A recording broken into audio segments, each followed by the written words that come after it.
أعوذ بالله السميع العليم من الشيطان الرجيم بسم الله الرحمن الرحيم لله رب العالمين والصلاة والسلام على أشرف الأنبياء والمرسلين نبينا وإمامنا وقائدنا وقدوتنا محمد وعلى آله وأصحابه أجمعين اللهم صل على محمد وعلى آل محمد كما صليت على إبراهيم وعلى آل إبراهيم في العالمين إنك حميد مجيد اللهم بارك على محمد وعلى آل محمد كما باركت على إبراهيم وعلى آل إبراهيم في العالمين إنك حميد مجيد اللهم رب اشرح لي صدري ويسر لي أمري واحلل عقدة من لساني يفقهوا قولي اللهم ربنا زدنا علما نافعا وعملا صالحا اللهم علمنا ما ينفعنا يا أرحم الراحمين يا حي يا قيوم برحمتك أستغيث أصلح لنا شؤوننا كلها ولا تكلنا إلى أنفسنا طرفة عين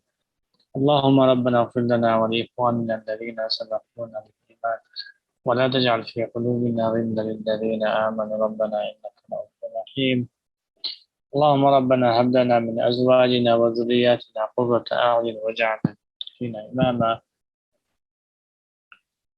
اللهم ربنا آتنا في الدنيا حسنة وفي الآخرة حسنة وقنا عذاب النار اللهم أنت السلام ومنك السلام تبارك ربنا وتعاليت يا ذا الجلال والإكرام اللهم أعنا على ذكرك وشكرك وحسن عبادتك اللهم إنا نعوذ بك من العجز والكسل والبخل والجبن وغلبة الدين وقهر الرجال اللهم إنا نعوذ بك من العجز والكسل والبخل والجبن وغلبة الدين وقهر الرجال اللهم إنا نعوذ بك من العجز والكسل والبخل والجبن وغلبة الدين وقهر الرجال أما بعد السلام عليكم ورحمة الله وبركاته. Wa alaikum assalam wa rahmatullahi wa barakatuh. Ustad, you okay? Alhamdulillah, brother. Can you hear me, Riaz? Yeah, very clear, Ustad. Bismillah. We'll be starting from Hadith 29. Hadith number 29. Seeking treatment by the noble for evil eye was normal, especially when it is affecting them. Allah subhanahu wa ta'ala says, Surah An-Nisa, verse 54, أم يحسدون الناس على ما آتاهم الله من فضله وقد آتينا آل إبراهيم الكتاب والحكمة وآتيناهم ملكا عظيما أم يحسدون الناس على ما آتاهم الله من فضله. So here Allah subhanahu wa ta'ala gave the essence of envy, jealousy, and evil eye, and even committing the act of sihr. Here Allah subhanahu wa ta'ala mentioned the essence. The essence is this, that they are envious of what Allah subhanahu wa ta'ala has bestowed upon the people. So Allah subhanahu wa ta'ala says, or do they envy people for what Allah has given them from His blessings, from His grace, from His bounty? Verily, we gave Ali Ibrahim, the lineage of Ibrahim, the Kitab, as the greatest of blessing, wal hikmah, which is the utmost level of being able to judge correctly. وآتيناهم, not only that, وآتيناهم ملكا عظيما, we also bestowed upon them a great kingdom, a great sort of civilization. Yeah. Within the civilization, they had authority, they had power, they had justice, they had institutions, organizations, they had wealth, they had prosperity, they had luxury, and so on. Yeah. All of this Allah subhanahu wa ta'ala gave to Ibrahim alayhi salam and his lineage. Okay? So his lineage obviously includes, most importantly, Dawood alayhi salam and Sulaiman alayhi salam, because they had the greatest kingdom and greatest of luxuries. They had the greatest kingdom and they had the greatest of luxuries. And the rest of the prophets within the lineage of Ibrahim alayhi salam, obviously they had the kitab and they had the hikmah, but not necessarily had great kingdom and great civilization. طيب. So here Allah subhanahu wa ta'ala mentions the envy and jealousy of people towards the people whom Allah subhanahu wa ta'ala has bestowed His blessing, His bounty, His grace. Now, why does it end by saying the verse that we gave the children of Ibrahim Islam, or the lineage of Ibrahim Islam, the kitab and the hikmah, and a great kingdom? The reason is because Allah subhanahu wa ta'ala is saying that this hasad, this envy and jealousy, does not take away from the person whom I have bestowed. Whatever I have bestowed on them, it does not take away from them. Rather, it elevates their status and rank, especially if they are believers and taking the legitimate or legislated internal and external means. Okay? Even if they are non-Muslims and they've got evil eye on them, then this evil eye will not impact or affect them at the level of the envious person. And Allah subhanahu wa ta'ala obviously can, any moment, can cure them. As for the hadith, عن عائشة قالت أمرني رسول الله صلى الله عليه وسلم أو أمر أن يسترقى من عين. The Prophet ordered me or somebody else. No, it's not somebody else.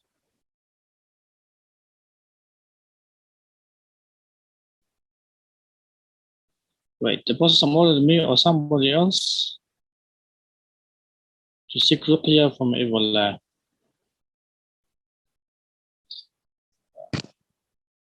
The transition should be the Prophet ordered me, or ordered generally, not somebody else. Ustad, that's been noted. I'll get that sorted out, inshallah. Ordered generally to seek ruqya from Allah. So Aisha can't remember whether Sallallahu ordered her or generally ordered people to seek ruqya for ayn. Now we have narrations to affirm that Aisha had evil eye. She had evil eye. Obviously, she was al-Mu'mineen. She was the youngest wife of Sallallahu. She was pretty. She was beautiful. She was also very smart, clever. She was very talented. So obviously, because of all of these reasons, she would get evil eye. So Sallallahu commanded her to seek ruqya from evil eye. And again, Sallallahu here did not expand how to seek ruqya. So it could either mean that Sallallahu had already experts who do ruqya in his time from evil eye, or he's already taught her or taught the Sahaba and Sahabiyat how to do ruqya from evil eye by themselves.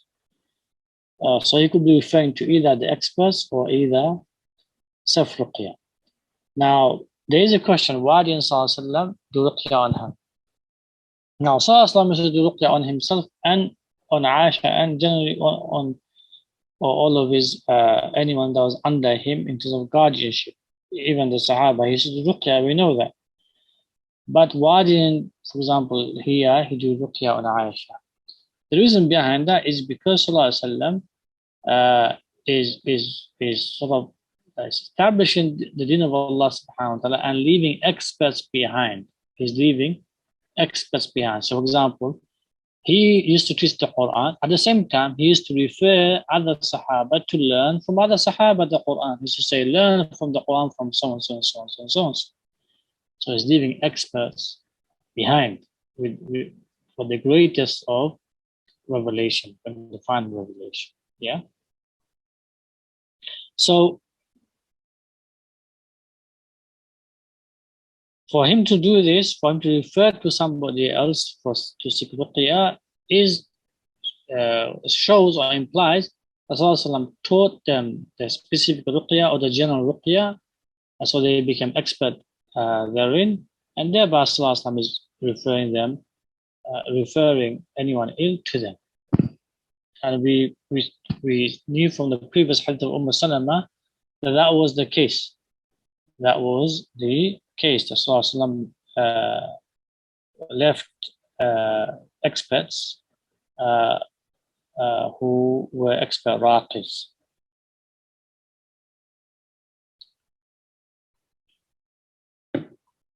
And we'll come to one of the hadith where one of the Sahaba, for example, he was a raqi. We'll come to that hadith, inshallah. So, points of benefit. The Prophet commanded his wife to seek treatment from evil eye. This narration explicitly demonstrates that when one is affected and unable to cure themselves, especially when it's affecting them severely, they ought to seek assistance from experts. So the title says seeking treatment by noble for evil eye was normal. It was normal because all the Sahaba were noble. They were the best of men. They were the best of women. So they were seeking Ruqya either from Sallallahu or either from other Sahaba and Sahabiyat. Yeah. So firstly, what you can affirm is that noble can be affected severely, and we last previous hadith explicitly affirms that. Secondly, it can be treated and cured. Thirdly, one should seek Ruqya from experts, and seeking Ruqya from experts, especially when you are being affected severely, or when you are unable to fulfill your obligations, either obligations to Allah subhanahu wa ta'ala or to the human beings whom are around you, then it becomes obligatory for you to seek Ruqya. It doesn't matter. It doesn't matter whoever is trying to prevent you, stop you. Just like, for example, if you have a physical medical condition by which you are unable to pray salah or unable to fast, right, it becomes obligatory upon you to seek treatment for that medical condition in order for you to be able to pray and then for you to be able to fast, for example. Yeah. So if there is a cure for that medical condition, you ought to seek it. It becomes obligatory for you to seek it. Yeah.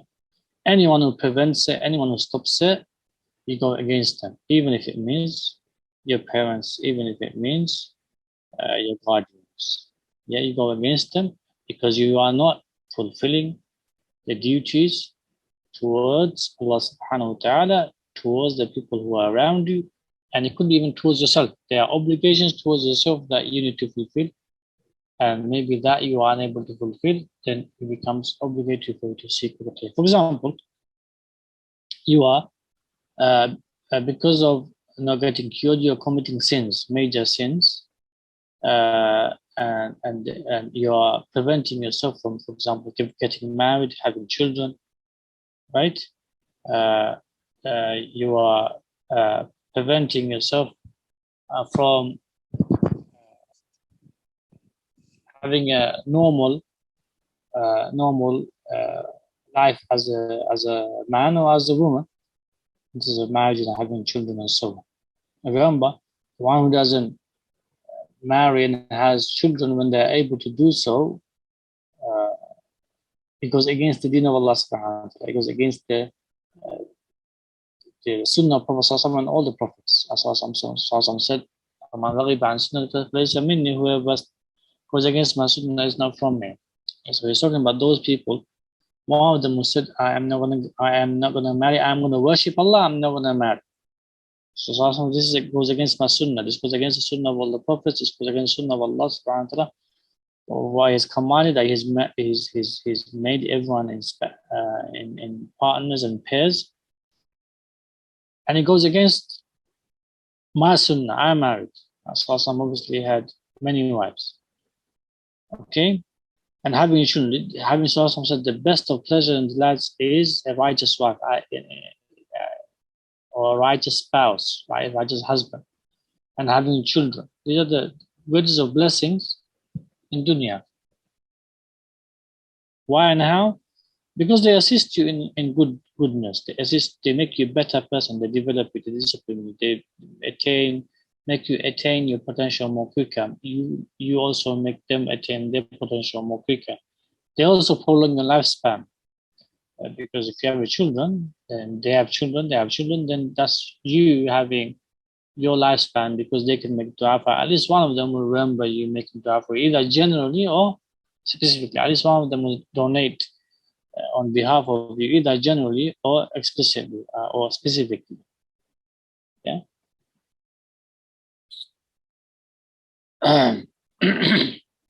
So just like if you have a physical condition, it's obligatory upon your parents, your siblings, or anyone who's a guardian of you to take the necessary means to find a cure for you.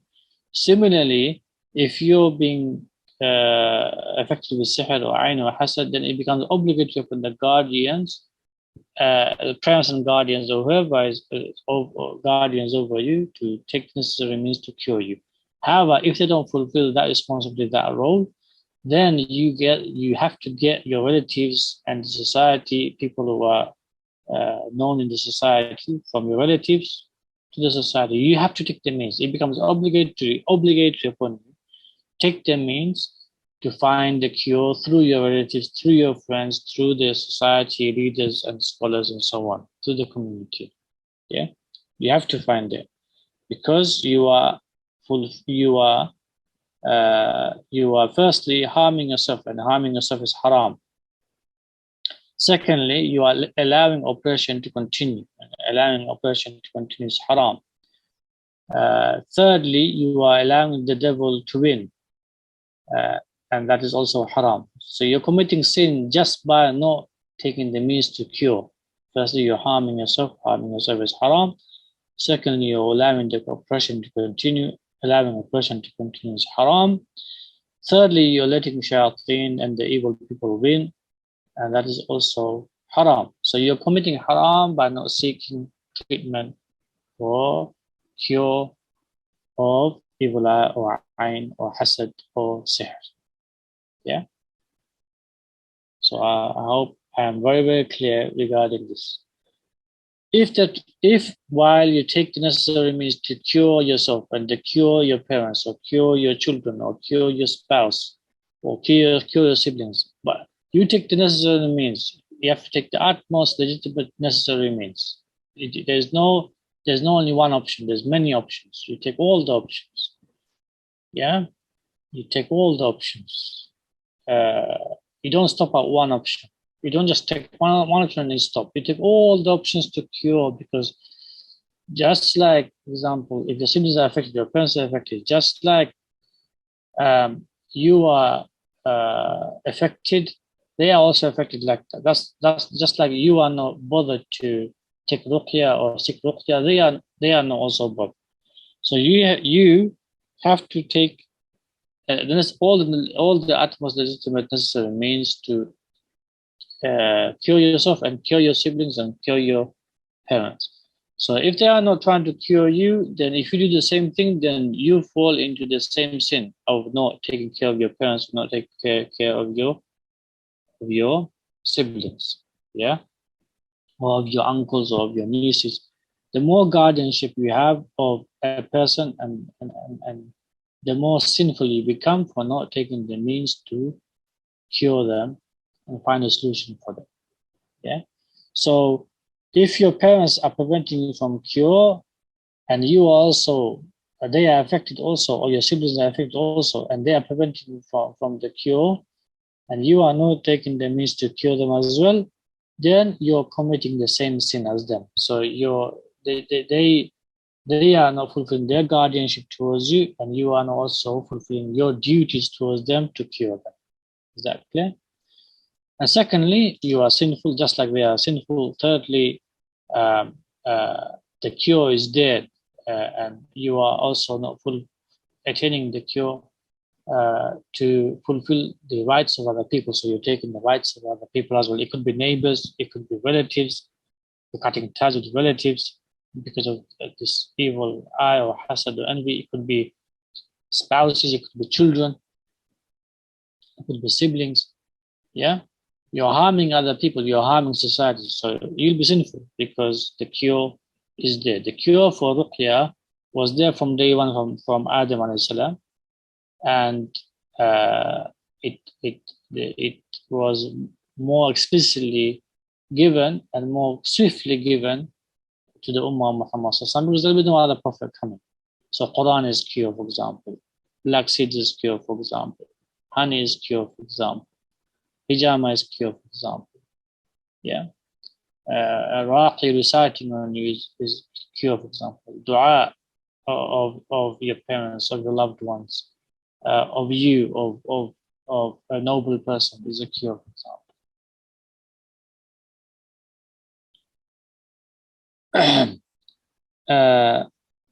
One other point I want to make. Let me give you a principle. Any path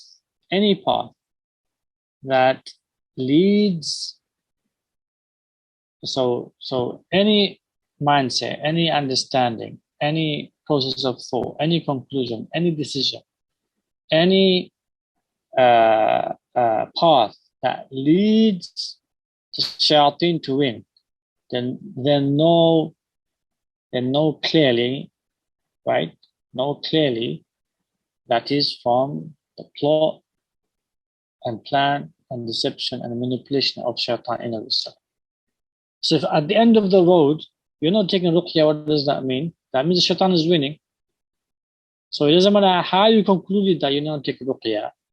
It doesn't matter if you utilize the verse of the Quran, it doesn't matter if you utilize a scholar's opinion, it doesn't matter if you utilize a hadith of Sallallahu. It doesn't matter how you utilize it. If the objective or if the path leads to the shaitan winning, then whatever conclusion and how you concluded, whatever decision you made, whatever process of thought you had, whatever principle or precedence or giving priority you had to make that conclusion, all of that is haram, all of that is wiswas, and all of that is you're letting the shaitan and the oppression continue and win, and thereby you're committing a sin. And it's not allowed. And it's not from, first, it's not from Allah subhanahu wa ta'ala, nor is it from Sallallahu, nor are you from the path of the believers. So you're committing a bid'ah, you're committing haram, and you're not upon the path of Allah subhanahu wa ta'ala nor Sallallahu, because they instructed you explicitly and clearly for you to seek treatment from evil eye, hasad, and sihr. Is that clear, my brothers and sisters? So I don't want to hear anyone saying, like, I got so many questions offline on this issue. Shall I seek ruqya? Shall I not seek ruqya? You seek ruqya, it has been instructed by Allah subhanahu wa ta'ala to seek ruqya. For the believers, they have instructed you to seek ruqya. It's like you ask me, I've got a medical condition and there's a cure to it. Shall I seek the cure or not? The answer, obviously, everyone will say, yes, you have to seek condition. Why? Because you're in pain, you're in agony. Because of this agony, you can't pray. Because of this agony, you can't go out. Because of this agony, you can't fulfill the due rights of others. Because of this agony, because of this condition, you can't fulfill the duties towards your parents or your siblings or your neighbors or your friends or the deen of Allah subhanahu wa ta'ala. So you have to. So the second basic principle is, the first basic principle is any process of thought, any mindset, any conclusion, any decision that lays the path for the shaitan to win, then this is wiswas of shaitan. You're letting shaitan to win over you, letting wiswas to win over you. Second principle is Allah subhanahu wa ta'ala has given you an illness and He wants you to be cured. He wants you to be cured, and He has laid a path to that cure. When will that cure will take place? Only Allah knows. Nobody knows. But He's commanded you, instructed you to take the means. So what you do is you follow the means. That's all. That's the second principle. You don't worry about the actual cure. You want the cure, you make dua for the cure, and you take the means for the cure. That's all Allah subhanahu wa ta'ala is instructed for you to do so. Whilst you do that, you live your life normally as possible. So you get married, you try to have children, you stay in a marriage, right? You tell yourself constantly, consistently, I've got sihr, I've got evil, I've got hasad against marriage, I've got hasad, I've got evil, I've got sihr against having children. I'm going to take the means, and I'm going to leave the rest to Allah subhanahu wa ta'ala. And I'm going to grow the support network, be it your spouse's family, be it your family, be it relatives, be it your friends. You're going to grow the support network. The more you grow the support network, the more the shayateen will be exposed, and the more they will have to either hide or they will either burn. It's one or the other. The more they will hide, if they hide, that's good for you, because then you can live your life normally. Or if they expose themselves, they'll be attacked by the mu'minun around you, your close friends, be it your neighbors, be it your spouses, be it your family, or be it your spouse's family. They will attack the shayateen. There will be believers around you who will begin to attack the shayateen, be it practically or be it spiritually. So in summary, my brothers and sisters, see this illness just like any other medical condition that's preventing you to worship Allah subhanahu wa ta'ala and preventing you from fulfilling the due rights of others who are around you, and preventing you from being upon the path of the prophets and the true believers. Number 2, the righteous, the noble, and the role models can be inflicted with the evil eye. Number 3, the favored ones of the next life and or this life can be inflicted with the evil eye. Productivity, especially doing the opposite of what was intended, also brings evil eye. So if, for example, the evil eye was given on studying, then you've compelled and you force yourself to go to college. You force yourself to go to university. Yes, you will struggle. You seek the treatment, hijama, self-ruqya, going to Iraqi, having the black seeds, having the ghusl, finding out who gave you the evil eye. You do all of that, and you go to the college, you go to the university, you do your exams, you sit for the assignments and so on. Yeah. You've got evil eye against driving. Same thing. You book the you book the appointment. You book the instructor. You prepare the day before going out for driving. So you've got anxiety and evil eye towards going to public transport. Same thing. If wherever you wanna go, you book the tickets or you get Oyster cards and make sure you've got enough money in there or for you to travel from A to Z. So for you to break the evil eye. You've got evil eye on, for example, on your spouse, on intimacy. Same thing. You take the necessary means of ruqya, and you take the practical steps by beautifying yourself, by wearing perfume for your spouse, by cleaning their room, by cleaning their house, by having perfume in the room, by having perfume in the house, and so on. All of this will practically break the evil eye that's on you. You've got evil eye on getting married. Make your CV. Take the ruqya means, make a CV. Ask someone to help you to make CV. Wherever you struggle, ask someone to help. To make a CV, to take a picture, for them to then post amongst their friends and relatives your CV and so on. Yeah, you've got evil eye for moving out to another house where there's no sihr. This house has sihr. What you do is same. You do the self-ruqya. When you feel good, make a phone call, make the application of moving out. Bug people to find your place. Go homeless if it means go homeless. But you have to take the necessary means. Otherwise, as I said, number 1, you're harming yourself. You're not allowed to harm yourself. Number 2, you're committing a sin because you're going against the instructions of Allah subhanahu wa ta'ala for you to take the necessary utmost level of means to cure yourself. And number 3, you're letting the shayateen win. And number 4, you're not upon the path of the prophets nor the believers, because the believers, they fight. They don't give in, nor do they give up.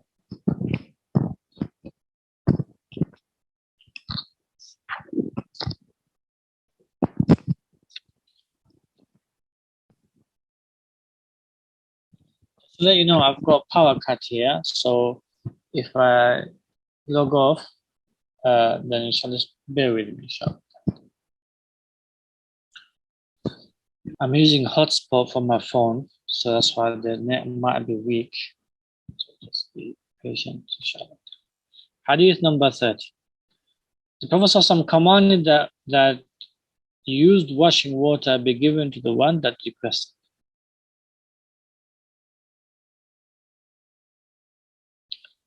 Allah subhanahu wa ta'ala says in Surah Kaf, وَلَوْلَا إِذْ دَخَلْتَ جَنَّتَكَ قُلْتَ مَا شَاءَ اللَّهُ لَا قُوَّةَ إِلَّا بِاللَّهِ إِنْ تَرَنِي أَنَا أَقَلَّ مِنْكَ مَالًا وَوَلَدًا. And why did you, when you entered your garden, not say that Allah willed has occurred, there is no power? There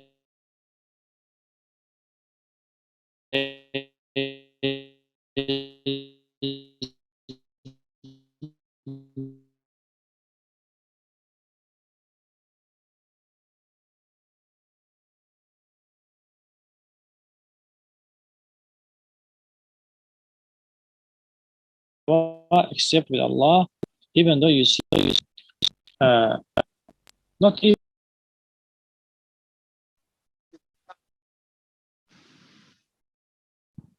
So here in Tarani, Ustad, أنا أقل منك.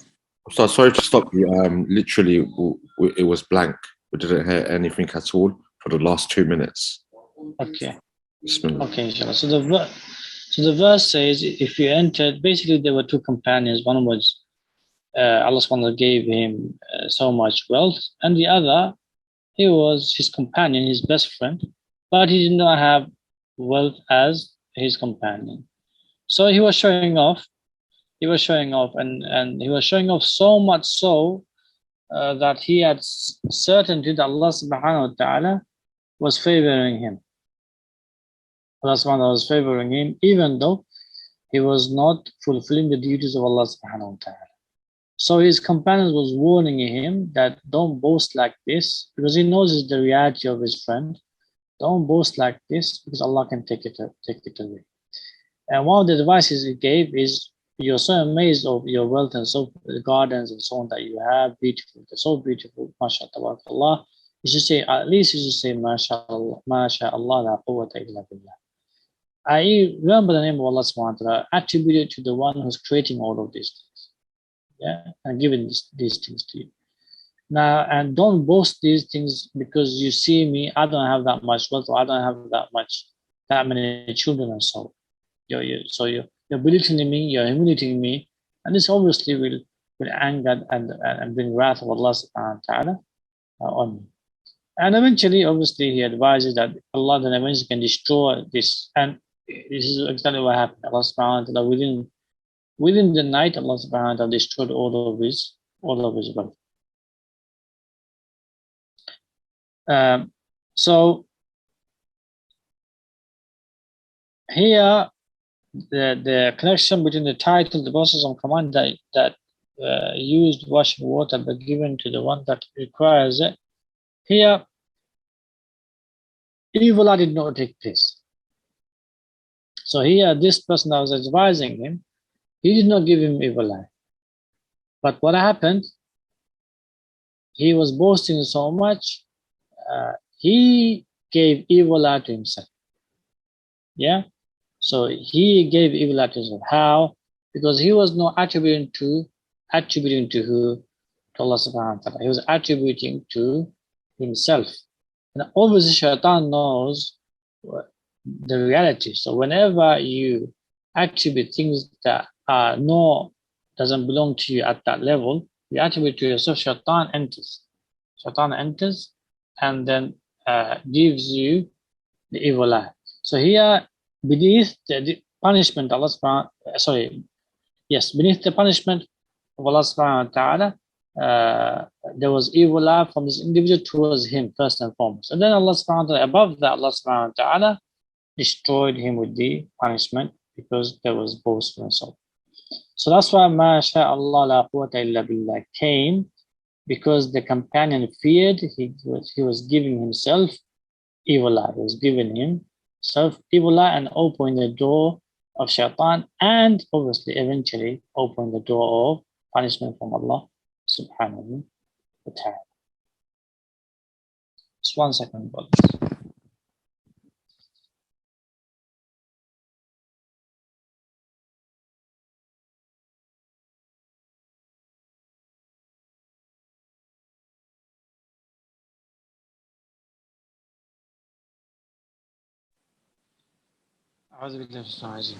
Also, when a person goes to the level where they are crediting themselves, where they should be crediting and appreciating Allah subhanahu wa ta'ala, that shows that they've gone to the level of shaitan, because that's what shaitan does. Shaitan credits itself rather than Allah subhanahu wa ta'ala, right? So they have gone to the level of shaitan, yeah. And when that happens, shaitan takes advantage of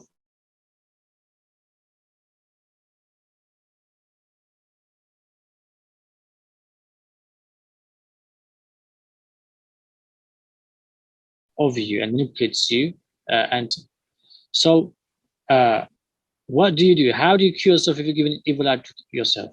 Same thing you do. You do wudu, you take that water and you pour over yourself.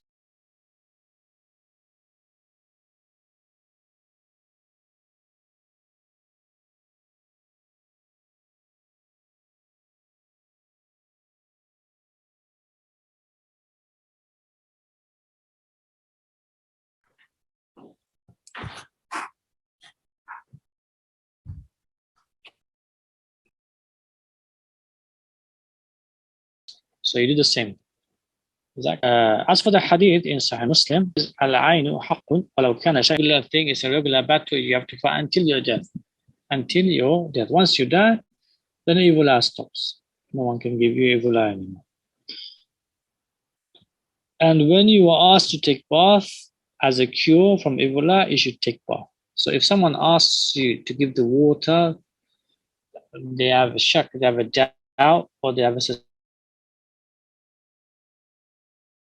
suspicion, or they have certainty that you've given them evil eye, then you wash for them and then you give the water to them. It's obligatory, brothers and sisters. It's obligatory. If someone asks for water for you to give, it's not sunnah, it's not recommended. No, it's obligatory because they are affected. They are being harmed. They are being harmed from your evil eye.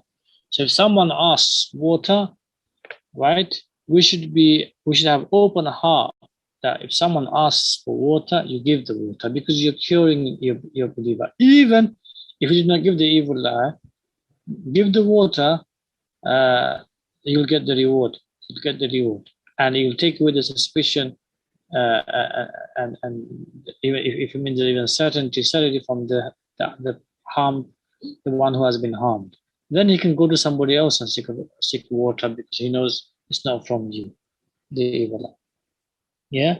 So because he or she is being harmed, it becomes obligatory upon you to give the water.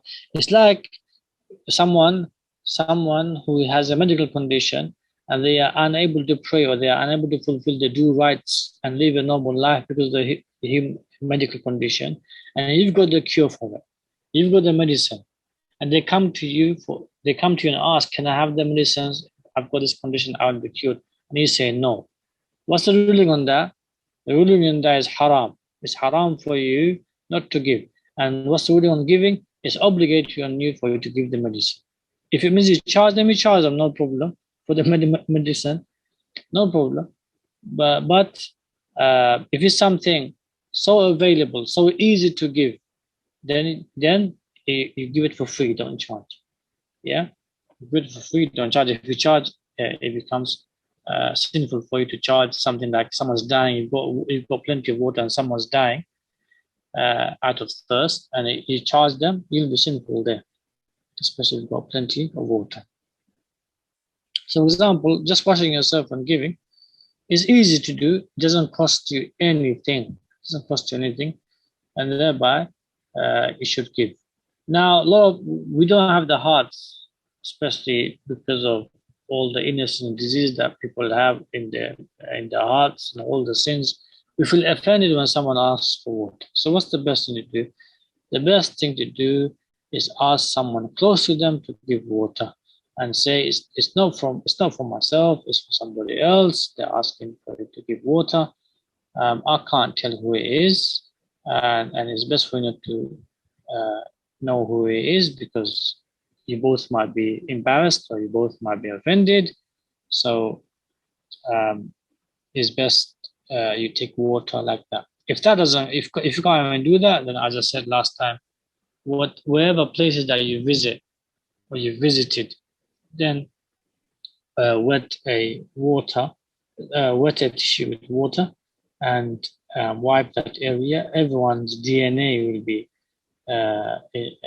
in that area, be it a seat, be it a table, be it the floor.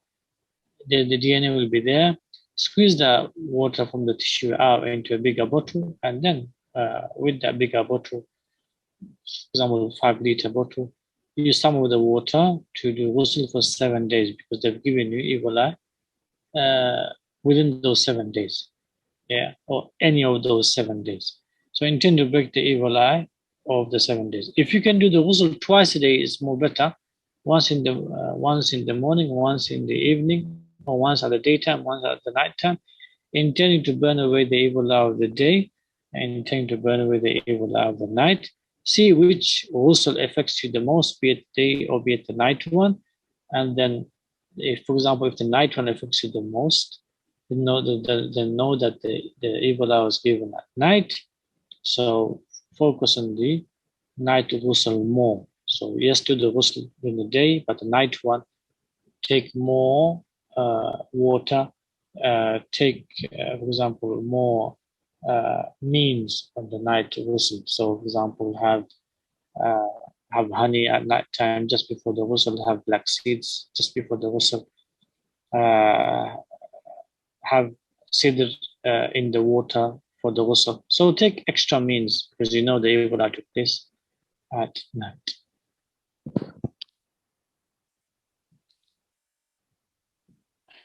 Concept benefit. This narration explicitly affirms the rapid and frequent occurrence of evil eye.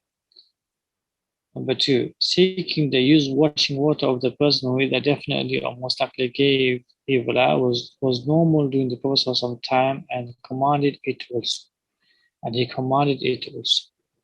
If used washing water is sought from you, it ought to be given without ill feeling, as it is entirely possible to inflict evil eye without intending it.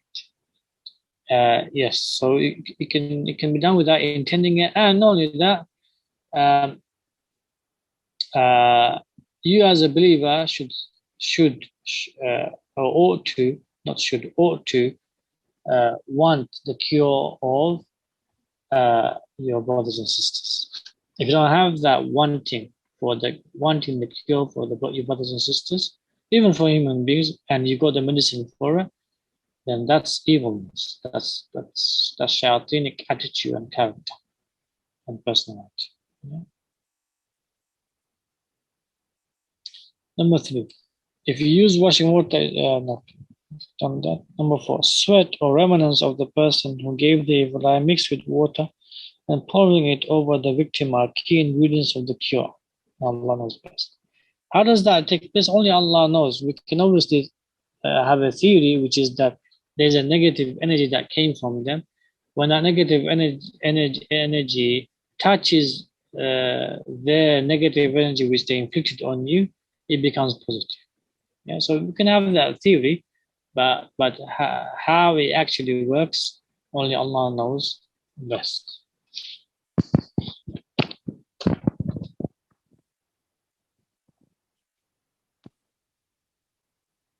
Hadith number 31. Evil and jinn-possession existed since the beginning. Ustad, sorry to stop you. Just to let you know, in 10 minutes it's going to be Salatul Maghrib. If we can 5-minute break or something, inshallah.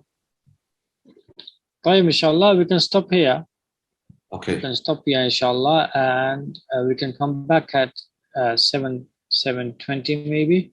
Okay, 7:20. Do you wanna, while we're waiting 10 minutes for Maghrib to start, do you want me to go through any Q&As just yet, or shall I wait till the end, inshallah? Some people might want to go to Salah in the masjid. Okay. Some people might want to do wudu and so on. So we'll break here, inshallah, and then after 7:20 we'll resume, inshallah. What time exactly is Salah? Okay, exactly 7:09 it starts. Salah. 7:20 7:20 or even 20. We'll start 7:25, so we give enough time to be. Let me just tell you what time Jama'ah is in the masjid. Jama'ah will be at 7:16 starting. طيب. Inshallah, we can. If there's is there another class after this? I have no idea what start. Let me just ask the admin. Just bear with me one moment.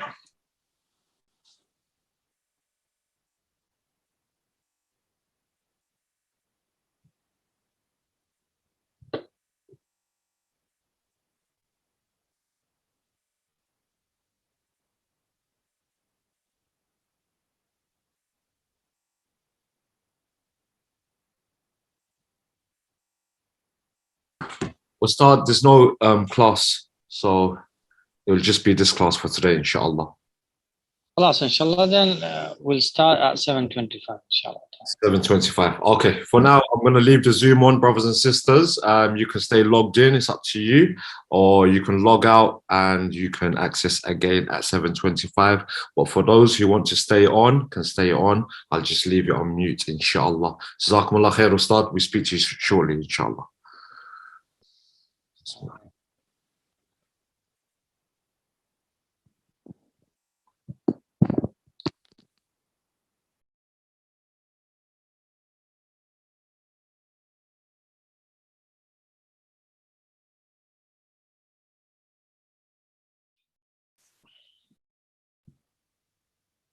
Is you back? Yes, Ustad. Assalamu alaikum. You okay? Yes, alhamdulillah. Shall we start? Yes, bismillah, let's start. So we're starting from the start, Hadith 31. Hadith 31, yeah. Bismillah, let's go.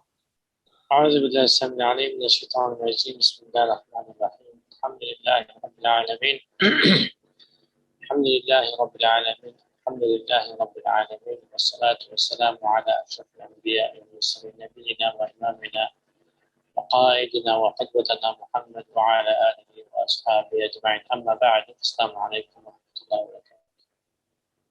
وعليكم السلام ورحمة الله وبركاته.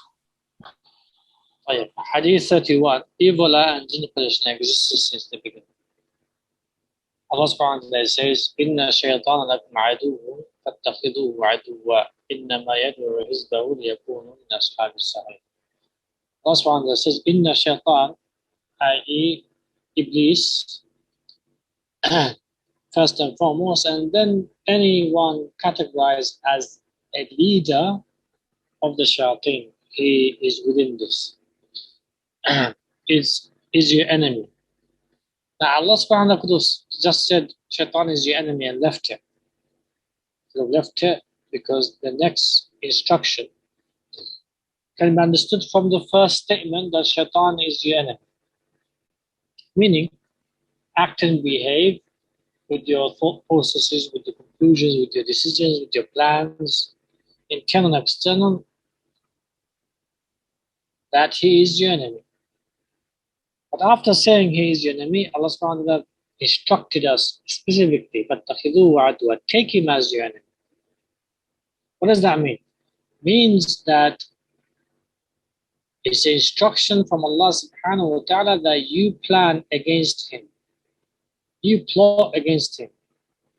You outwit him, you outsmart him. You make sure you don't give in, you don't give up to his plans, plots, and his intentions and motives. And ultimate objectives and goals, yeah, and ambitions. You make sure you destroy him, destroy his plans, destroy his plots, destroy his wiswas, destroy his intentions and motives and ultimate objectives and ambitions and goals. You make sure you destroy it. You don't allow him to win out of whatsoever. So it's the instruction from Allah subhanahu wa ta'ala for you to take him as an enemy and defeat him because he is your enemy. You are Allah subhanahu wa ta'ala's believer. And then he makes it very clear what's his ultimate intention. It's not only to destroy you in dunya life, but the ultimate intention is for you to be following his path directly or indirectly, and then you do not fulfill the duties towards either Allah subhanahu wa ta'ala or either the creation, and then you slip and then you fall within his traps and games, and then eventually he leads you to Jahannam. Yeah, that's his ultimate goal. So first goal is he wants to make you miserable in dunya life, give you as much pain as possible in dunya life, and the worst of this goal is in the akhirah life, he wants to completely give you the worst of severest of pains, which he will himself go through.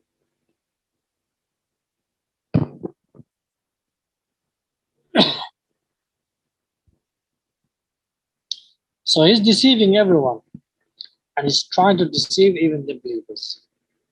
Yeah. Now, one might say, if you're being deceived, don't you have excuse? The excuse is these people who are following and obeying him, they have sense, they have aql, they have fitrah, be it human beings, be it jinns, and they've got the believers telling them this is wrong, this is the wrong conclusion, this is the wrong decision, this is the wrong process of thought, this is you're letting the jinn win, you're letting the devil win, you're letting the shaytan win, you're letting the sihr win, you're letting the evil eye win, and you still continue with your own choices to let them win. Then you're sinful. Then you're being part of his group, his party. Yeah? So all of these people, they will be in Jahannam with him because they had some choice to go against him, but they chose to go with him. Listen to him, obey him, listen to his viswas, obey his viswas, yeah, and not take the means to go against him and go against his objectives. Is that clear? So there's nothing more for you to fear than the wrath and the punishment of Allah subhanahu wa ta'ala and Jahannam. And there's nothing more for you to hope than seeking Allah subhanahu wa ta'ala and following his instructions and entering into Jannah. It can't be your thought process, your understandings, your mindsets, your conclusions, your decisions. No, it has to be what Allah wants for you. Because Allah is more loving and more merciful than you are to yourself.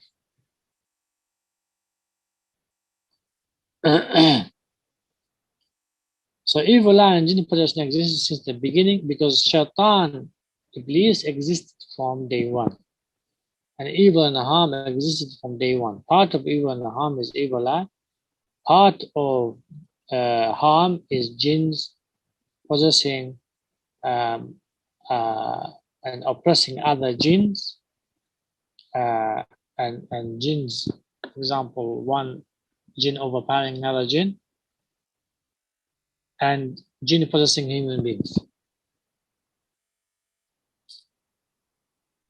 As for the hadith, كان النبي صلى الله عليه وسلم يعوذ الحسن والحسين ويقول إن أباكما كان يعوذ بهما إسماعيل وإسحاق.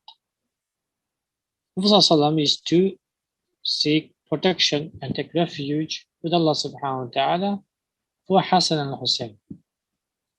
And he used to say, your fathers, so here Abakum can refer to your forefathers. So your fathers, who is your father, Ibrahim alayhi salam, used to take refuge with Allah subhanahu wa ta'ala, seek protection with Allah subhanahu wa ta'ala for Ismail and Ishaq. Who is that? Obviously Ibrahim alayhi salam. What did he used to say? What did Ibrahim alayhi salam used to say? He used to say this.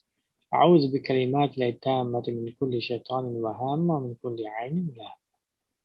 أعوذ, I seek refuge and protection with the perfect words of Allah subhanahu wa ta'ala from every devil وهامة. Hamma means every poisonous insect, animal, be it the things that we can see or be it that we cannot see. Because in the shaitan world, they have poisonous animals and so on. وَمِن كُلِّ عَيْنٍ لَامًّا, from every harmful ayn. Again, from every, it includes human beings, includes also jinns, it can even include animals who are jinns.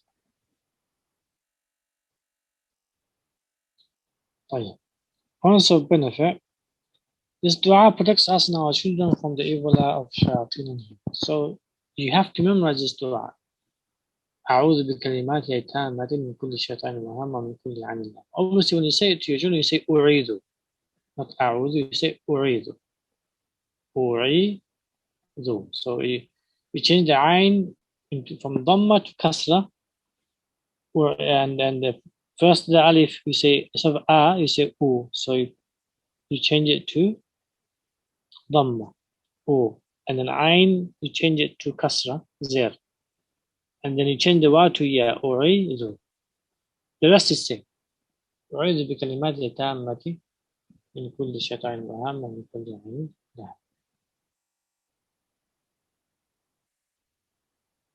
Okay.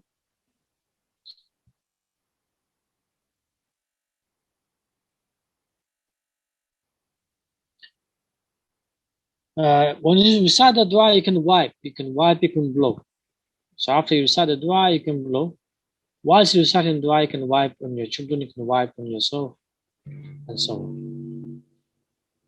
This dua protects us and our children from evil eye of the shayateen. Number two, one can wipe their hand over the child whilst reciting the dua, blow over them after reciting. So whilst you're reciting, you can recite as many times as you wish. Especially before you go out to people who you know give evil eye or will give evil eye. SubhanAllah, I know some children, their mothers or the parents, they say you're so cute, or the relatives, they say you're so cute. And they are cute, mashallah, a lot. But what happens is kids know they're cute. And because the kids know they're cute, they have this boastful pride attitude towards other kids. And there's one little kid I can remember, he himself, when one of his uncles said, "You're so cute," he said, "Yes, I know I'm cute."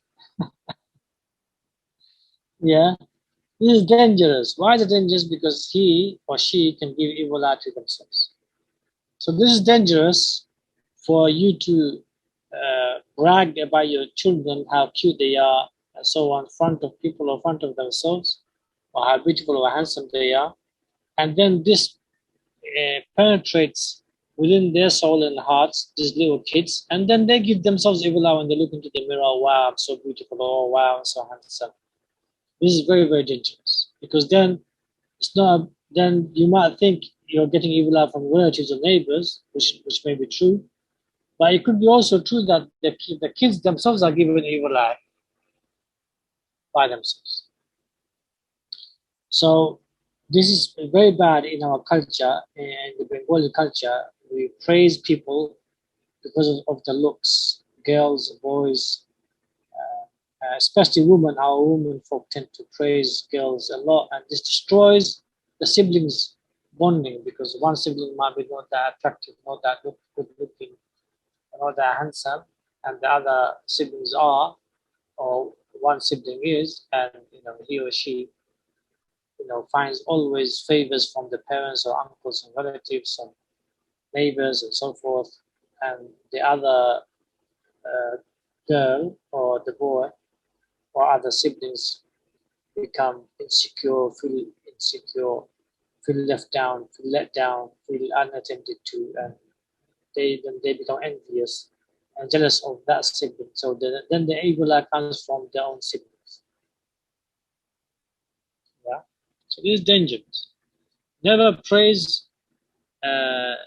talents which are not worked towards.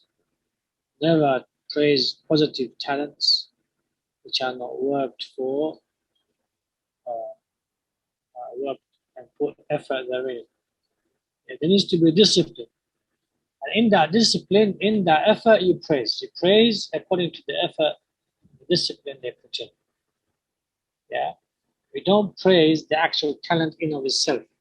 We don't praise the actual looks in of itself. We don't praise the actual gift in of itself.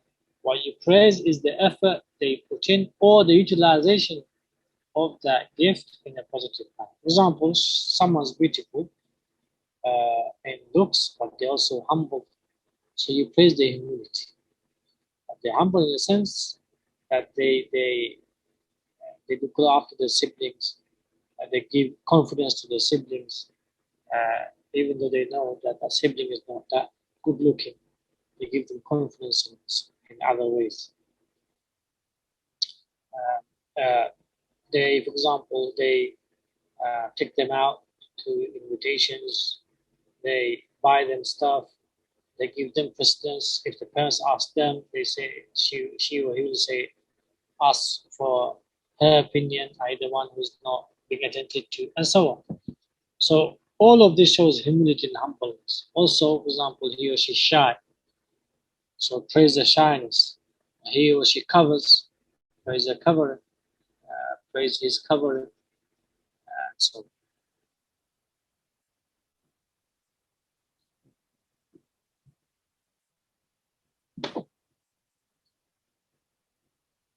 number 3, like all the other du'as of seeking refuge and protection, if this du'a is repeated, it can kill the shayateen. So that's not that principle. This is a principle. We just write that down. So he has in brackets, this is a principle. So when it comes to all the Ruqya verses in Hadith, they are there for you to prevent yourself from being affected. Then they are there for you to cure yourself if you have been afflicted. Then they are there for you to kill and destroy whatever evil and harm does come to you. Now the curing, within the curing, it's minimizing, neutralizing. Yeah? So minimizing the effect. So that's part of the cure. Until you completely destroy, that's full cure. So even the minimizing is called cure because the effect is less. It's harming you less. That's cure. And full cure is when you're fully cured. Yeah, that's when you completely kill the shayateen. So by repeating, you can completely destroy and kill the sihr, the ayn, the hasad. Why do you have to repeat? Because they are constantly, consistently doing it.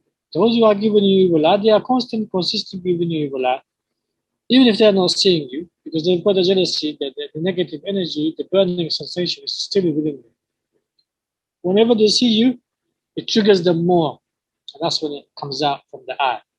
But the jealousy energy is still there in their low self. Okay? Those are doing sihr, they're doing sihr constantly, maybe every day, maybe every other day, maybe every week, maybe every month, maybe quarterly, maybe yearly. But they continue doing sihr. That's why you need to repeat. We'll stop here, inshallah ta'ala. If you have questions, we'll take questions. Jazakumullah khair, Ustad. Okay, I want to go through the Q&A now. Got quite a lot. Okay, Bismillahirrahmanirrahim. Okay, so the first question I'm going to put forward is, so from one of the attendees, is it a sin if a young woman doesn't want to have children due to the health problems and she does not want to go through the longer route and complications of IVF? So I'll break that down in a shorter way. So is it a sin if a young woman doesn't want to have a child due to health problems and she does not want to go through the longer route of complications? So firstly, she needs to get a fatwa of a condition from the doctors, Muslim doctor, be it male or female, and then she needs to get a fatwa from a scholar who is respectable, reliable, trustworthy scholar who deals with these cases and issues. He understands the medical condition. If the fatwa is yes, you don't have to take this long route because the condition is your condition is severe, then obviously they will give the alim will give the fatwa of your husband be allowed to marry again for children, because children are gifts from Allah subhanahu wa ta'ala. The entire process of creating the children in of itself is the greatest miracle that exists within human life. It's the greatest miracle because human beings are the greatest creation of Allah subhanahu wa ta'ala, and within the womb of the woman, this human being is created. This is the greatest miracle that we can witness of Allah subhanahu wa ta'ala. SubhanAllah, that this one water and the egg, right, creates the internal organs of a human being, and then the external from the eyes, the nose, the skin. It's amazing, so amazing. So Allah says, Yahabu, He gifts children, and then it's the pleasures of dunya. The pleasures of dunya are these: spouses and children. Irrespective if one is poor or rich, if they have spouses and children, obviously righteous spouses and children, this is the coolness of the eye. This is the coolness of the heart and the soul of any human being. Okay, so you have to get fatwa firstly. Fatwa meaning from the doctor, Muslim doctor, that your complications are severe and you might not be able to get treated. The condition is severe and so on. And then that fatwa needs to be given by a reputable scholar who understands these issues. And thirdly, the husband obviously can get again to have children. That's his right to have children.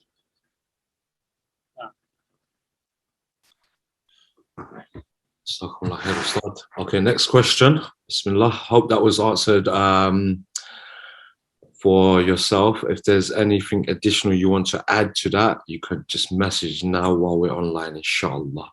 But the next question will be, okay, Sheikh, my mother seeks Ruqya, but earlier the Raqi used to avoid regarding hijama. So let me rephrase that. Sheikh, my mother seeks Ruqya, but earlier the Raqi used to say avoid hijama, and now the Raqi only does audio Ruqya by making her listen. Once she leaves the place, she again falls ill, especially her forehead and legs. If we visit a Raqi, then is it necessary to hear Ruqya from him for treatment? So out of all of that, to break it down into a short question, is it so when this individual visits a Raqi, do they have to necessarily have to hear the Ruqya recitation of Quran for the treatment, or is there other things used other than just recitation? Bismillah. Oh, there's a self-Ruqya that you all ought to do, which is the ghusl beside water, doing hijama, having the black seeds, having the honey, spraying the house, playing the Quran in the house 24 hours, the whole Quran. These are self-ruqya that you all should do. The morning and evening adhkar and so on. Mm-hmm. However, if this is not curing yourself and making yourself better, then you seek ruqya from a raqi. Ruqya from a raqi means that he recites the Quran. He recites the Quran only. He makes dua for you. So it's uttered and it's heard. It's not something that is recited silently. No, he recites loudly upon you. He blows on you. If it's male, he can wipe you. If your patient is male, if it's a female, Raqiyah, then she can also do the same on a female. And so on. So yes, he or she recites, he or she blows, he or she can also wipe the areas where there is pain, especially only the areas that he or she can't wipe are the major aura areas, which are from navel to the thigh, middle of the thigh, and for the woman, obviously the the breast area. So male to male, female to female, they can wipe except those major awra areas. Okay. Bismillah. Jazakumullah khair, Ustad. Just to add to that last question, the participant is asking, basically, is seeking Ruqya alone enough, or does she need to go through medical treatment as well? No, children, for anything that has right of somebody else. So children is a right of your husband, just like it's a right of a wife. So if a husband has same issue, then he has to take all the means to give you children, Ruqya and medical, because it's both condition. Okay. So you have to take both. And after that, if you cannot fulfill it, then if you cannot have children, either through Ruqya or either through both, then obviously your husband has a right to get married again, not divorce you, but get married. Okay. As for the woman, obviously, if she cannot have children because of the husband, then obviously, if she wants to have children, she can divorce the husband by seeking khula from Islamic court or Islamic judge. It's her right to have children. Okay. It's one of the fundamental rights by which you can seek divorce. A woman can seek khula, and a man can divorce his wife if she's unable to have children, or he can marry second or third wife.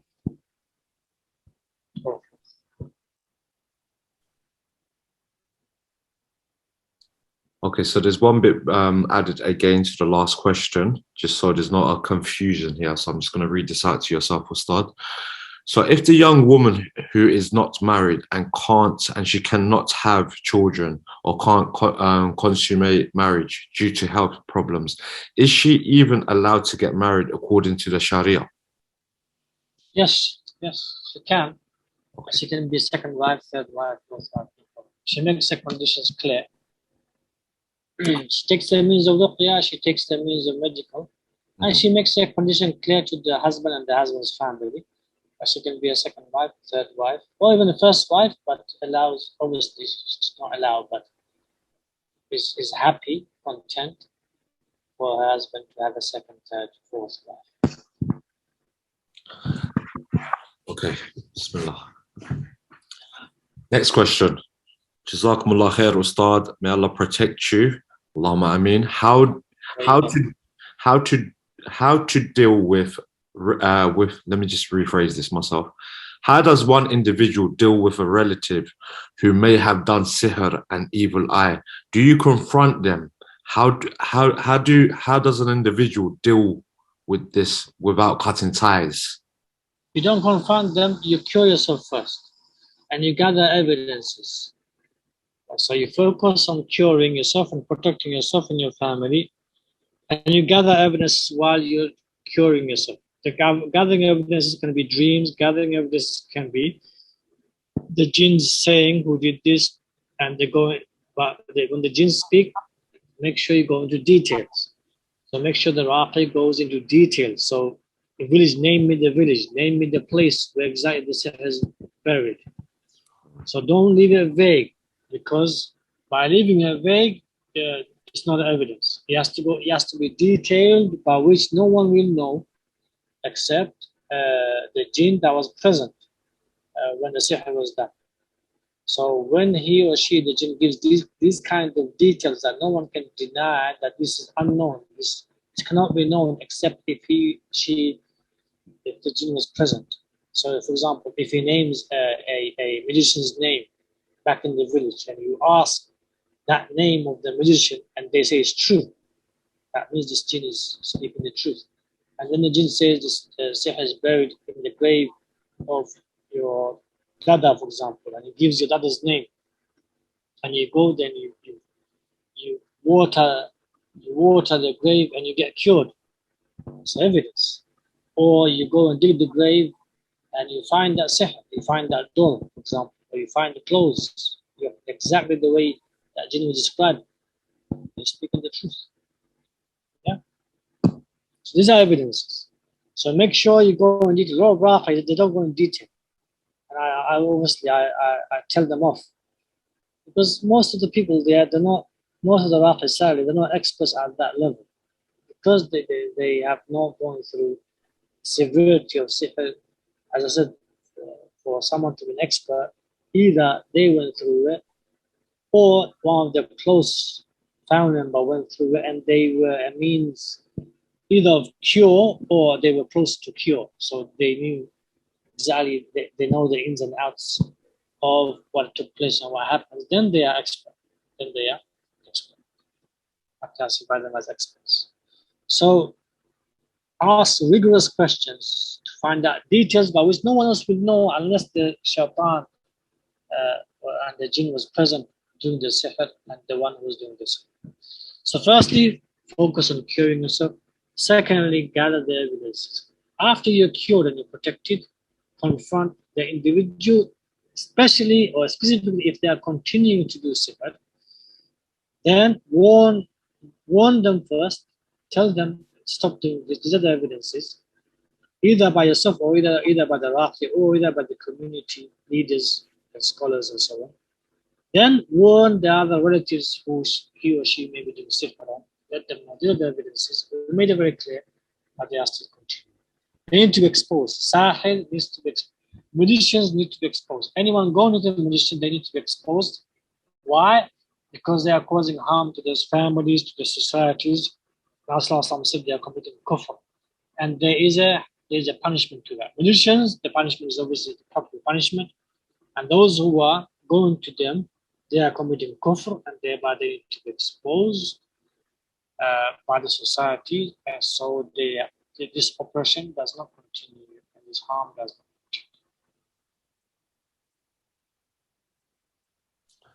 not. Okay, Bismillah. Jazakumullah khair, Ustad. Next question. Also, just let me let you know, sir. Just by seeing dreams, they are doing sihr. It's not enough. Dreams are never enough for something when it comes to accusing someone else. Dreams are never enough. There needs to be physical other evidences in the realm of reality. I will not dreams awake in the realm of awakeness to prove whatever you've seen in the dream.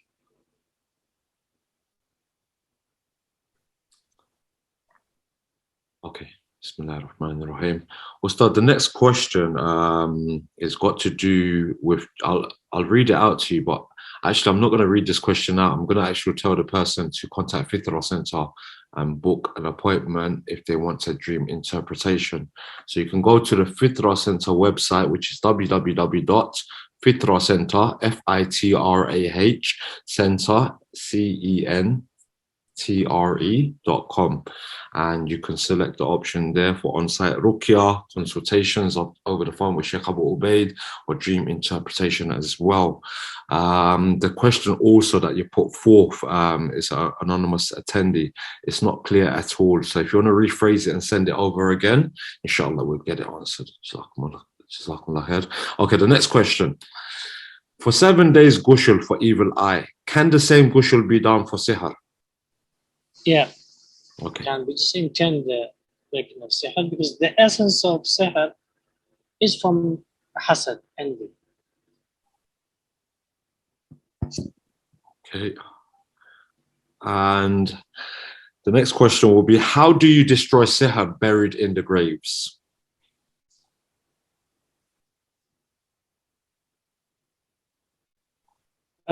You try to find which grave it is. Make dua, Allah subhanahu wa ta'ala, in the Ruqya session, see if the jinn speak and specify the grave.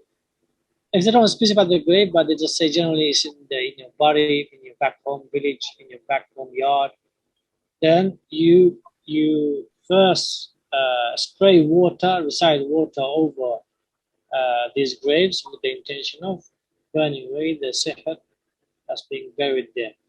Keep spraying or pouring recite water for 7 days in a row, morning and evening, because they could have done the sihr in the morning or in the daytime or in the nighttime.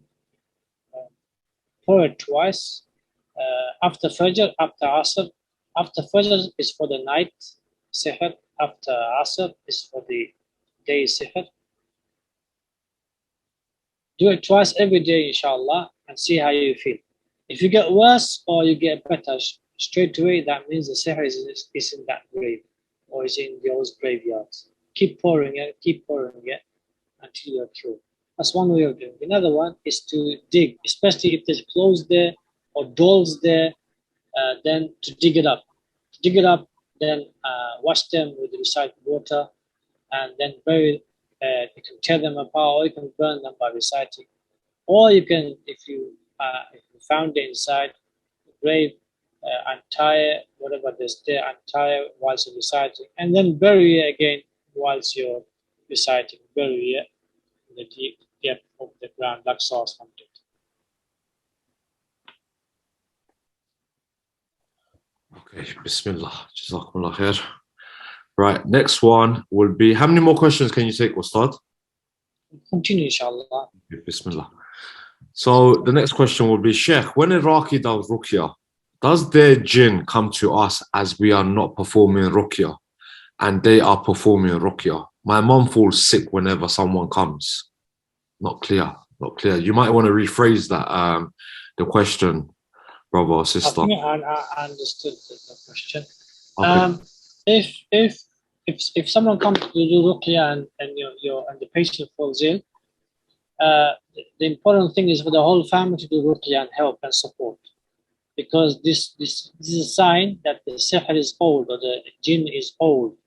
It's been there with the patient for a very long time, and it can also mean that the sihr or the evil or the jinn or the hasad, he has tentacles, he has spread in the family and so on. So when the whole family does Ruqya, then it will be easy for the patient to get better. It will be more quicker, more swift as well. If the Raqi comes and does Ruqya and the patient falls ill, so the first thing to do is for the whole family to do Ruqya by themselves, on themselves, get a Raqi for them to do Ruqya on all of their family. Go to the Raqi and get him to do Ruqya on all of the family. Find the source of the sihr, be it the mother, be it the father, be it the sibling, and then destroy it like that. Same with the jinn. It could be a magician shaytan that does the sihr, or it could be a shaytan that's old, very old, that's mixed with the blood. So first thing to do is for the whole family to do Ruqya. Second thing to do is go to an expert Raqi that can find the source. He or she can find the source. So find the expert Raqi that can find the source. What's the source? Is it a sihr? Is it ayn? Is it hasad? Why did the sihr take place? Where is it? Why did the evil take place? Who gave it? Why did the hasad take place? Who gave it? With the hasad are the shayateen, with the evil are the shayateen. Is the magician shaytan? All of these are source. The more you know these details, the more you can counterattack the sources and destroy the sources, and inshallah the patient can be cured. So just don't go to a Raqi who simply recites. Go to a Raqi who can find out the sources through recitation, through du'as, through the Ruqya treatments, the legislative Ruqya treatments. He can find out. He's an expert in he's got so much experience through recitations, asking questions, making du'as. He can find out. For example, he's in the du'a, he says, Ya Allah, if the sihr is in the grave, Ya Allah, if the sihr is in the grave in UK, Ya Allah, burn the sihr. There's jinn screams. Then he specifies the grave. He asks the question, for example, which is the closest grave in your house? You say, for example, Gardens of Peace. For example, in Hainut. So he says, Ya Allah, if there is sihr in the Gardens of Peace in Hainut, Allah, break the sihr that's on this mother or on this woman. And the jinn screams more loud. Yeah? So through these du'as, is finding out where the sihr is, for example. Yeah? Jazakumullah khair, Ustad. Okay, the next question is, Bismillah. Here we go. Sheikh, what to do if any family member has done white magic on another? So when we do Ruqya, will they get harmed as they have done white magic? What can they do? And what can we do as a close family member? I'll repeat that again, inshallah. No, it's okay, I understand. Okay, bismillah. There's no such thing as white magic. Magic is magic. So there's no such thing as white magic. All of them are wrong and haram and committing sins.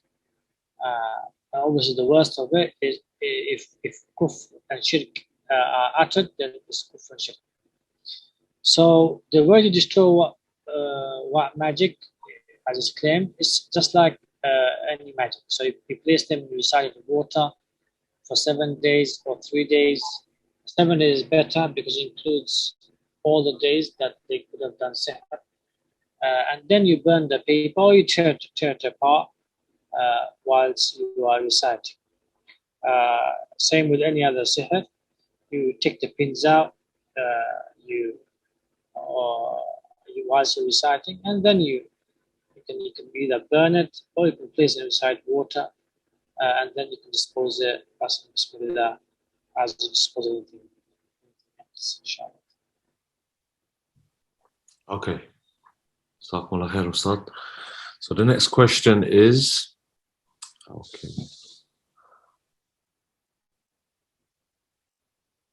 the next question is I can answer this one just for them.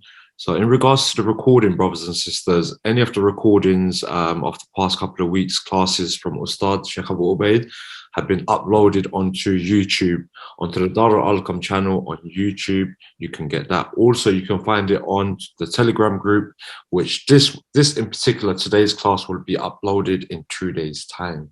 So all of the classes have been uploaded on YouTube to catch up on, take notes, etc. Take down notes, write them down, have Q&As ready for the next session, next class, inshallah, and we'll take it from there, inshallah. Okay, Ustad, I've got a question myself through one of my personal contacts, inshallah. So the question is... I think it's also uploaded on Fitrah Center YouTube channel. Okay, so sorry about that, brothers and sisters. So it's also been uploaded on Fitrah Center YouTube channel. So I'll start. This question is personally through one of my contacts, and the individual, I personally know them, very good, very beautiful person, big heart, etc. and so forth. I'll give them all the ticks, but they opened up to me and they said to me that they don't want to open up about what the sin is. They don't want to say it, they don't want to expose themselves, but they say that there's a moment of a time when they feel like they're burning hot, head to toe, and they feel like if they don't do the sin, they're gonna go crazy. So what happens is they end up falling into this sin, and then obviously they regret it. They regret it massively to an extent, you know. The individual was in tears to me that they want to really get rid of this sin.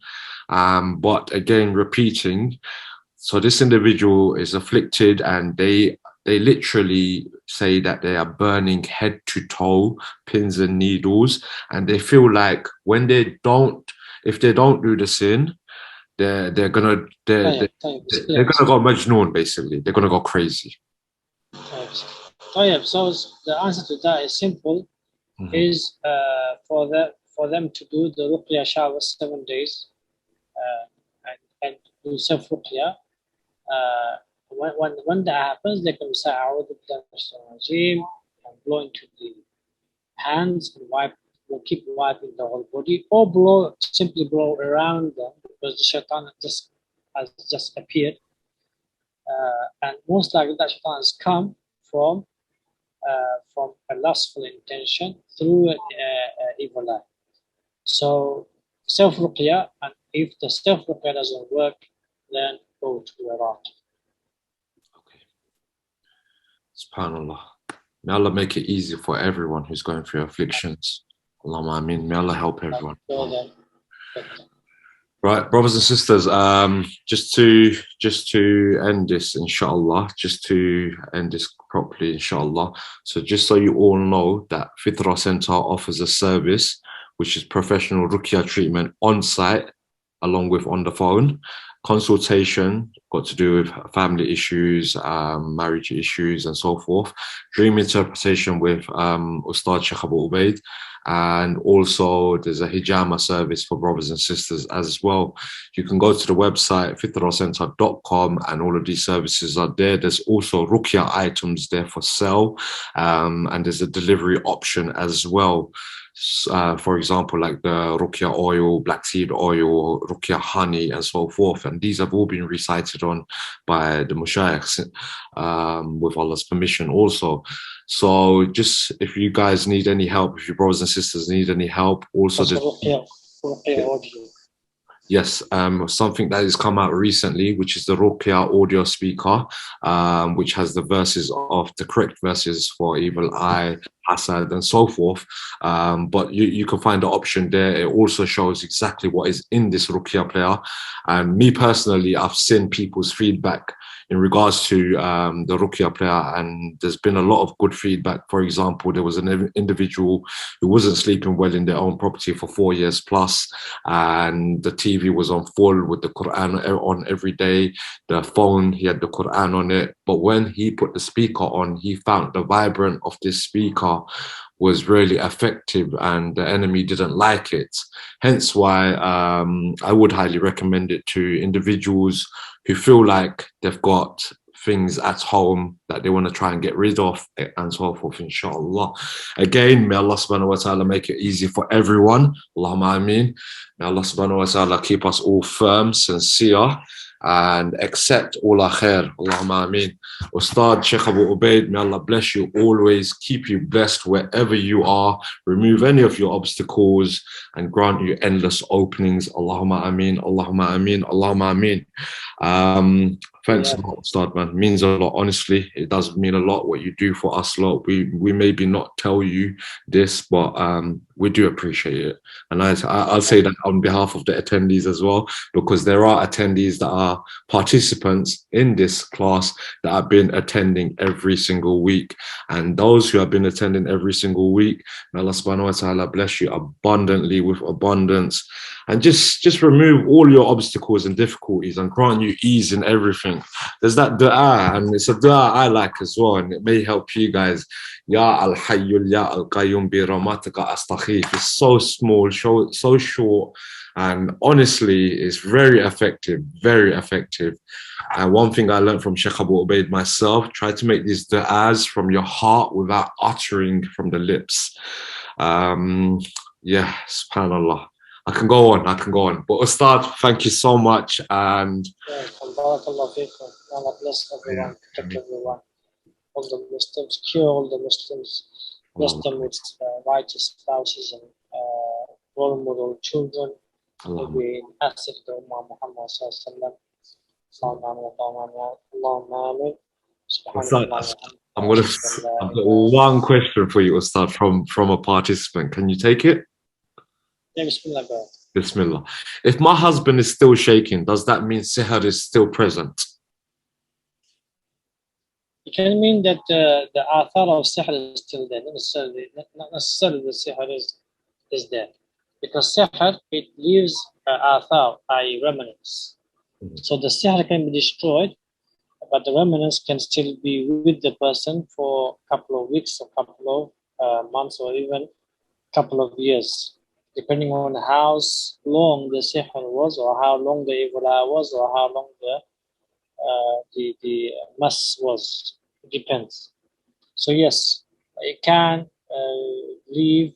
The remnants can be with the person for days, for weeks, for months, for years. But alhamdulillah, it will not affect them emotionally, psychologically, mentally, as it used to before, or physically as it used to before.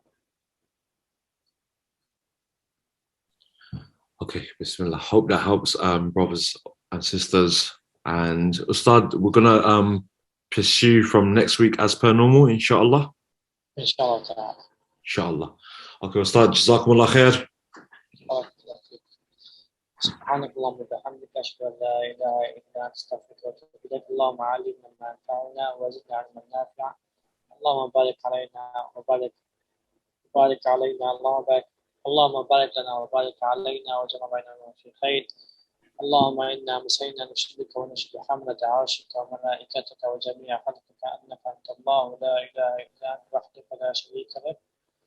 لا حول ولا قوة إلا بالله العلي العظيم. لا حول ولا قوة إلا بالله العلي العظيم. لا حول ولا قوة إلا بالله العلي العظيم. بسم الله الذي لا يضر مع اسمه شيء في الأرض ولا في السماء وهو السميع العليم. بسم الله الذي لا يضر مع اسمه شيء في الأرض ولا في السماء وهو السميع العليم. بسم الله الذي لا يضر مع اسمه شيء في الأرض ولا في السماء وهو السميع العليم. اللهم أنت السلام ومنك السلام تبارك ربنا وتعالى يا ذا الجلال والإكرام. سبحان ربك رب العزة عما يصفون وسلام على المرسلين والحمد لله رب العالمين. السلام عليكم ورحمة الله وبركاته. وعليكم السلام ورحمة الله وبركاته.